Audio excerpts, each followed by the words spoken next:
Alright, it is Wednesday, October 24th here at Seven Arrows. This is a video tour of the progress of the farm. Okay, as you can see, we've got some outbuildings up. Here's sort of a close view. We've got the chicken coop over the hill there. Still needs to have some siding put on it, but we've got the chickens and the dogs there. You'll get a thorough tour of that in a separate video. And then here is our goat house.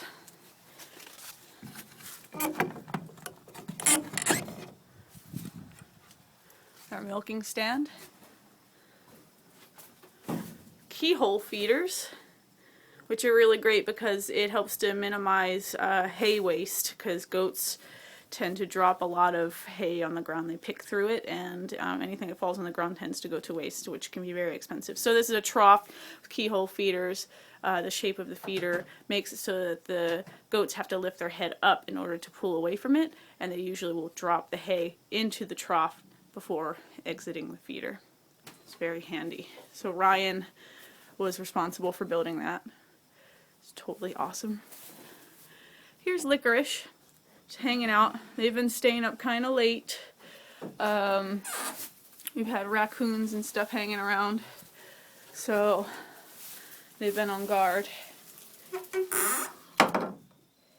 This is Hershey's. She's kind of a handful. Hey girl. She likes when you scratch between her horns. Okay, so this is where they hang out. This is their paddock. We've got Mocha out there chilling. It's a nice big enclosure. It also includes our little rabbit house, which is right here. Let's go in and say hello to the rabbits. Don't touch the fence. You're in for an unpleasant surprise. We always touch it accidentally. We're not thinking, and around 6,000 volts goes through our bodies. Alright, so here is our rabbit tree. So we've got cages in the rabbit tree, but the rabbits don't really stay in them. I mean, they go and they hang out in them. It just adds some vertical space for them to be active. But in general, they really like to just hang out together in the common area. So we never close them up in the cages anymore. They don't really like it, so we want them to be happy. So there's Carrot and Salad and Hazel.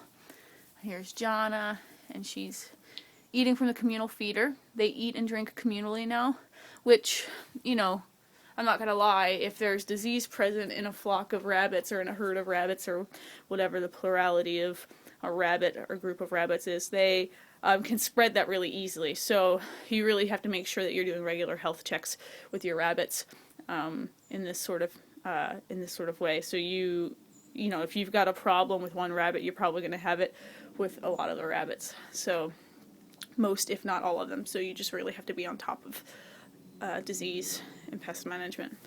So here's Ghost and Artie hanging out in their portion of the rabbit tree. So what's going to happen in the spring is we will have movable tractors for these guys so they can go outside and graze, be outside on the ground. They have spent some time on the ground before, and we haven't had any digestive problems from them. So that's good. I feel confident that that they'll be just fine on a partial pasture program.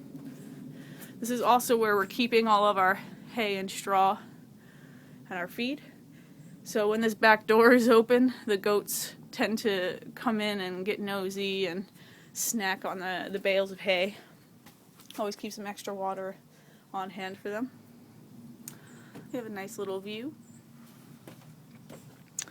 And that's pretty much what the outbuildings are looking at right now. So our next plan is just to put some siding on these buildings for added insulation, just so that they look nice. So if anyone out there has some references for some siding, or wants to give us some siding, or yeah, just let us know. We could really use it.